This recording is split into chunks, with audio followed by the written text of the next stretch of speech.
Muy buenas tardes, nos toca hablar del tema de coledocolitiasis.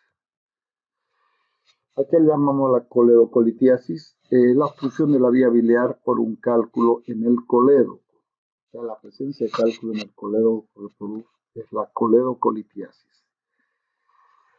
Dentro de la epidemiología, el 95% de los pacientes con coledocolitiasis tienen simultáneamente o han tenido litiasis biliar. Entre un 5 y un 10% de los casos de colelitiasis presentan simultáneamente cálculos en el coledo. Estudios en autopsia han demostrado que esta asociación va en aumento con la edad, alcanzando hasta un 20% en litiásicos mayores de 60 años. Dentro de la fisiopatología de los cálculos en el coledociano, tenemos los cálculos primarios que se forman en los conductos biliares propiamente dichos, generalmente pigmentarios negro, marrón, anaranjado, blandos y terrosos.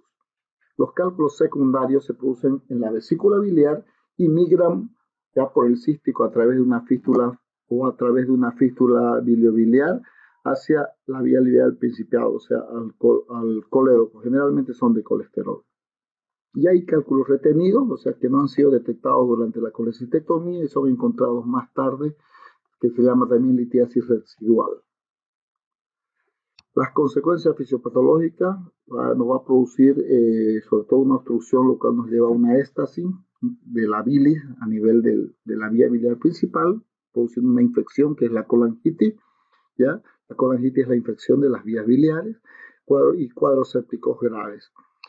¿Qué favorece esta colestasis? La alteración de los espacios periportales y fibrosis y cirrosis. Eso es lo que va a llevar esta colestasis como consecuencia. La migración de cálculos a través de la papila o su impactación, ¿ya? Va a producirse también, se impacta a nivel de la papila duodenal el cálculo y produce el éstasis. ¿Qué nos va a producir esta impactación? Pues una pancreatitis que puede ser de leve a simple edema, incluso pancreatitis grave, necrohemorragia. Las llamadas colecistopancreatitis, que son las pancreatitis producidas por cálculos biliares. Dentro de la sintomatología, puede pasar en forma sintomática, ya desapercibida durante varios meses, inclusive años, ¿ya? Luego de esta forma latentes tienen evolución silenciosa hacia la cirrosis, ya biliar secundaria. Pues el paciente no se da cuenta porque se produce una éstasis biliar permanente. Dentro de la sintomatología, la forma sintomática nos va a presentarse con un dolor abdominal tipo cólico intermitente en hipocondrio derecho o epigastrio. Puede estar asociado con náuseas y vómitos. En ocasiones el cuadro se inicia con dolor seguido de ictericia, escalofrío o fiebre. Dolor, fiebre e ictericia. Ya se llama la tríada de Charcot y es la tríada del síndrome coledociano. Dolor, fiebre e ictericia. ¿Qué es el síndrome coledociano? Es la obstrucción de las vías biliares. Eso llamamos síndrome coledociano. Y el dolor, la fiebre y la ictericia es su triada de la colangitis. ¿Ya? Si al síndrome coledociano, ya a la ictericia, coluria y acolia, que nos produce un síndrome coledociano, una obstrucción de las vías biliares, le sumamos el dolor, la fiebre y la ictericia, que se llama triada de Charcot, estamos hablando de una colangitis, ¿ya? Posteriormente puede aparecer coluria, acolia y prurito.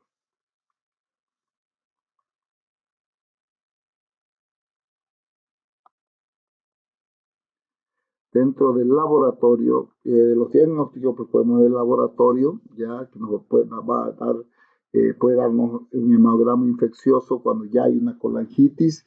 Ya la ecografía nos muestra lo importante de la dilatación de las vías biliares, inclusive la presencia de cálculo a nivel de colédoco. La colangiografía transhepática percutánea también se puede usar. Ahora se hace la colangioresonancia, la colangioresonancia magnética, que nos permite ver las vías biliares en su integridad y su contenido. La RCP, muy importante, sigue siendo el gold standard, porque a través de una RCP podemos hacer el diagnóstico y al mismo tiempo el tratamiento de este tipo de patología. La tomografía axial computarizada también nos permite observar la presencia de cálculos a nivel de colédoco. ¿Ya? Entonces aquí vemos una ecografía con una coledocolitiasis, donde veríamos este es el conducto colédoco y el lito a nivel del conducto colédoco. No siempre es posible poder apreciar estas imágenes tan hermosas. Por ejemplo, aquí vemos un colédoco y la presencia del cálculo a este nivel. Igualmente, colédoco con su cálculo en su interior. ¿Ya? Dentro de otros métodos diagnósticos tenemos la colangiopancreatografía retrógrada endoscópica o la ERCP, que se atraviesa es una colangiografía. Colangiografía no es más que una radiografía contrastada de las vías biliares, ¿ya? Entonces la ERCP es una colangiopancreatografía retrógrada endoscópica, retrógrada porque se introduce a través del duodeno, como ven, el contraste de retro hacia la vía biliar, retrógrada y endoscópica porque se hace a través de un endoscopio. Hay la colangiografía transhepática percutánea, que se hace a través de una punción de un canalículo biliar a través de la punción hepática y se hace la colangiografía. Y hay la colangiografía intraoperatoria que hacemos, aquí se la ve funcionando directamente el colédoco, muy pocas veces se hace eso, generalmente se hace una colecistectomía y a través del conducto cístico se hace la colangiografía. Aquí vemos otra imagen de más cerca de la RCP, donde se está introduciendo un papilótomo, ya que ven como es una canulita que tiene como un arco de aquí metálico. Entonces, uno introduce esta canulita a la papila y aquí tenemos la papila, entonces se tensa y da calor, produce el corte de la papila, produce es un papilótomo, ya corta la papila con calor. Ya hay que saber hacer esta técnica porque no es sencilla. Entonces está el método de la CEPRE o la ERCP, que es lo mismo, con una endoscopia y se llega hasta el duodeno y se procede a hacer en la segunda porción del duodeno la canalización y cuando hay cálculos, pues el corte de la papila para proceder a extraer cálculos a través de un instrumento que se llama dormia, que es como un canastillo que se pone, ¿ya? Y extrae los cálculos. Aquí una imagen radiográfica de una ERCP. Aquí vemos una vía biliar contrastada con la RCP con sus cálculos en su interior. Igualmente aquí se está haciendo el contraste en el interior del conducto colédoco, donde podemos ver estas imágenes que coinciden con cálculos. Igualmente aquí ven un colédoco bastante dilatado y con cálculos en su interior. ¿Ya? Entonces, hay también la ultrasonografía endoscópica que se hace, donde está una imagen, la que se hace que es una endoscopía, es una ecografía hecha a través del endoscopio. ¿Ya? Entonces, no se hace, no es muy frecuente realizar este estudio, pero también se podría hacer este tipo de estudio, no muy utilizado. ¿Cómo se manifiestan clínicamente las complicaciones de una coledocolitiasis? Puede producir una colangitis aguda, ¿ya? El paciente con colangitis ascendente de característica da la fiebre intermitente acompañada de dolor abdominal e ictericia. Entonces, dolor, fiebre, ictericia, triada de Charcot, que significa colangitis. Y esto es una emergencia quirúrgica porque el paciente puede complicarse y llegar a producir una sepsis rápidamente. Tenemos el síndrome de Mirici, ¿ya? Cuando un calco impactado en el conducto cístico o en el cuello de la vesícula puede producir obstrucción del hepático común. ¿Ya? Entonces este es un síndrome de Mirici, un cálculo que trata de pasarse de la vesícula hacia el colédoco y va produciendo obstrucción. Ya hay diferentes grados de Mirici, el grado 4 prácticamente está el cálculo entre la vesícula y el colédoco produciendo obstrucción. Pancreatitis de origen biliar muy frecuente también, que se puede orinar una pancreatitis aguda por obstrucción del conducto de Wilson por el mismo cálculo. El ilio biliar es una manifestación poco frecuente, predominante del sexo femenino, y se debe generalmente cuando se produce una erosión cuando hay un cálculo grande en la vesícula y se produce una erosión, una fístula colecisto yeyunal o duodenal y el cálculo se pasa al intestino delgado y este cálculo se va por el intestino delgado y al ser grande en algún lugar del intestino delgado generalmente en la válvula ileocecal se obstruye, se tranca, entonces produce una oclusión intestinal y nos presenta todas las características de una oclusión intestinal y cuando operamos a ese paciente, revisamos el intestino delgado y nos vamos a encontrar con este calculote grande que ha migrado a través de una fístula y nos ha producido la oclusión. A eso le llamamos nosotros el ileo biliar. Tratamiento. Hay un tratamiento de sostén inicial ya de que es al comienzo, después del tratamiento endoscópico que es el gold standard ya para resolver la coledocolitiasis y en caso que fracase el tratamiento endoscópico sería un tratamiento quirúrgico. El tratamiento de sostén, como le hizo medida de sostén, hay que internar al paciente. Todo paciente con ictericia obstructiva tiene que ser internado.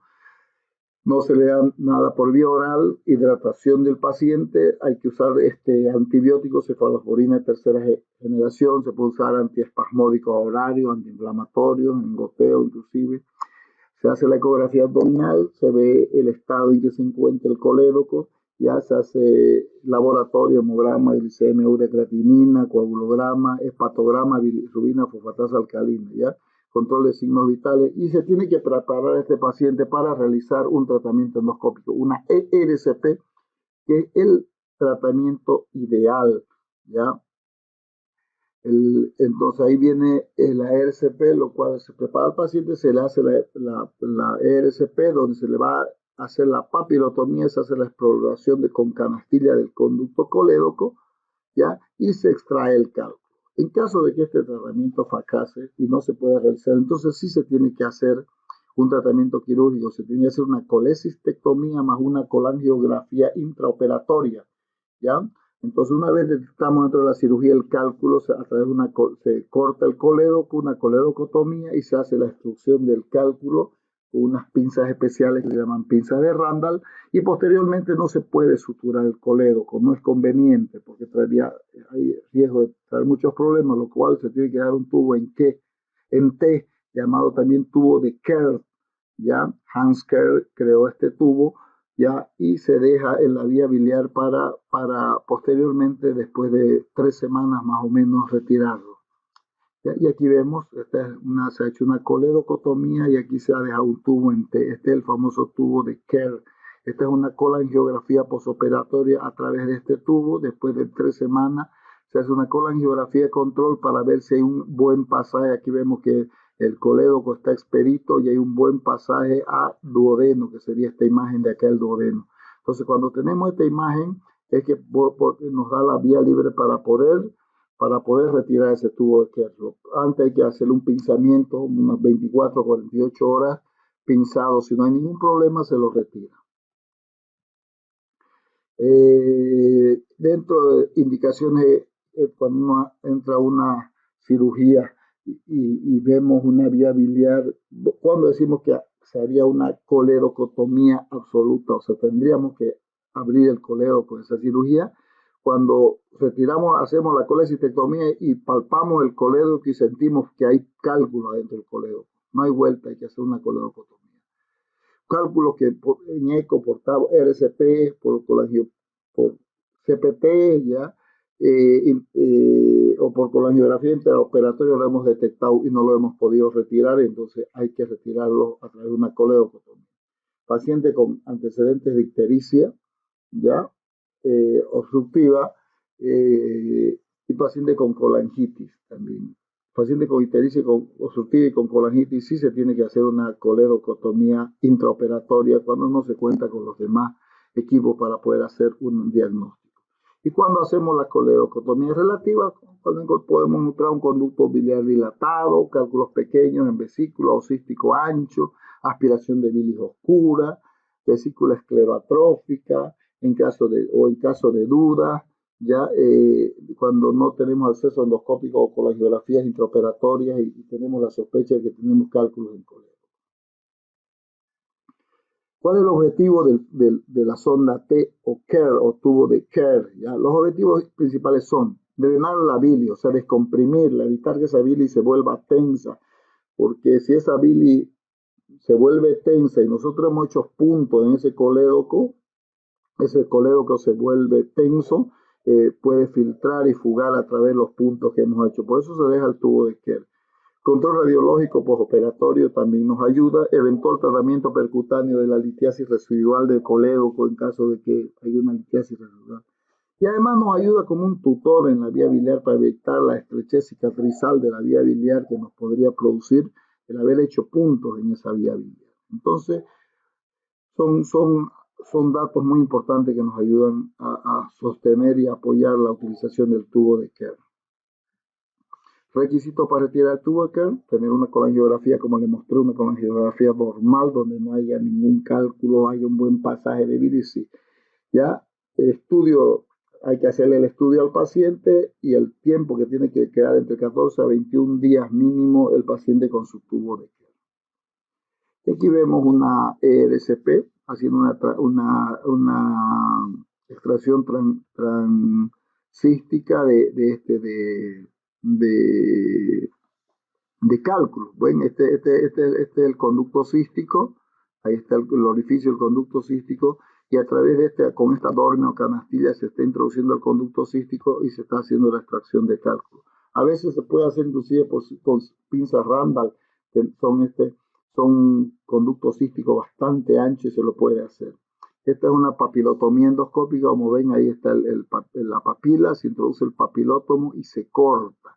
Se corta la papila y se la abre y se procede a extraer los cálculos. A través de esa papila ven gran cantidad de cálculos extrayendo hacia la luz duodenal, donde posteriormente el paciente los va a eliminar a través de las heces fecales sin ningún problema. Hablando sobre la complicación principal de la coledocolitiasis, que es la colangitis, ya diremos que es la infección bacteriana del árbol biliar, o sea, la infección de las vías biliares por colonización de bacterias de la bilis. Generalmente la colangitis es secundaria a un éstasis biliar, ya su etiología debido a enfermedades concomitantes como ser litiasis un 70%, parasitosis, estenosis, quistes de colédoco, enfermedad de Caroli, colangitis esclerosante y tumores. O por actuaciones directas o indirectas diagnósticas o terapéuticas sobre el hígado o la vía biliar, cuando se hacen algunos procedimientos, pues podemos contaminar la vía biliar. La colangitis será supurada o no supurada si la bilis en la vía biliar está contaminada o es purulenta. Los gérmenes más frecuentes involucrados son la Escherichia coli, 50%, Klebsiella, Streptococcus fecalis, Enterobacter, Pseudomonas, bacteroides y Clostridium. Entonces, la coledocolitiasis es una de las principales causas de colangitis debido a la éstasis biliar que produce el cálculo que está obstruyendo el drenaje de la vía biliar. Hay, como ven, las bacterias más frecuentes: gran negativo, Escherichia coli, Klebsiella, Pseudomonas, ¿ya? Streptococcus fecalis, Enterococcus, ¿ya? Dentro de la síntoma clínica de una coledocolitiasis y una colangitis, pues es la famosa triada de Charcot, ¿ya? Hay el antecedente del dolor abdominal, pero a este dolor abdominal se le suma la fiebre y la ictericia, fiebre mayor de 8 grados y ictericia. Entonces, el dolor, la fiebre y la ictericia en el paciente nos hablan de una triada de Charcot, ¿ya? Lo cual significa colangitis. Y después nos puede evolucionar esta triada de Charcot. Si aparte de la triada de Charcot, el paciente empieza a presentar confusión mental, o sea, nubilación, el paciente está confuso y entra en un estado de shock, ¿ya? Hablamos de la pentada de Reino, lo cual nos indica una sepsis de origen biliar. Esa colangitis evolucionó a una sepsis. El paciente está haciendo un shock séptico y el peligro de vida del paciente es inminente. El diagnóstico se lo puede hacer con la clínica, laboratorialmente, para ver los valores, ya radiografía simple de abdomen, sobre todo ecografía, tomografía, la colangiografía transhepática y la ERCP, ¿ya? Que nos va a ayudar en el gold standard de tratamiento para esta patología. Como les dije, ¿cuál es el objetivo del tratamiento de una colangitis? ¿Ya? Es descomprimir o drenar ya el árbol biliar. La causa de la colangitis es esta biliar, esa bilis detenida. Entonces, si nosotros la drenamos, esa vía biliar, la descomprimimos, va a empezar a drenarlo otra vez, a filtrar la bilis, a circular, y pues es el inicio del tratamiento de la colangitis, ¿ya?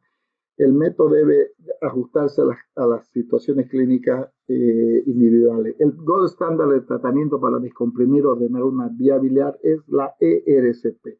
Entonces la ERCP es la que nos va a llevar a solucionar. Ante el fracaso ya de la ERCP recién se tendría que hacer un drenaje quirúrgico, ¿ya? Y de ahí la antibiótico terapia de sostén, que es muy importante. Muchas gracias. Eso es todo.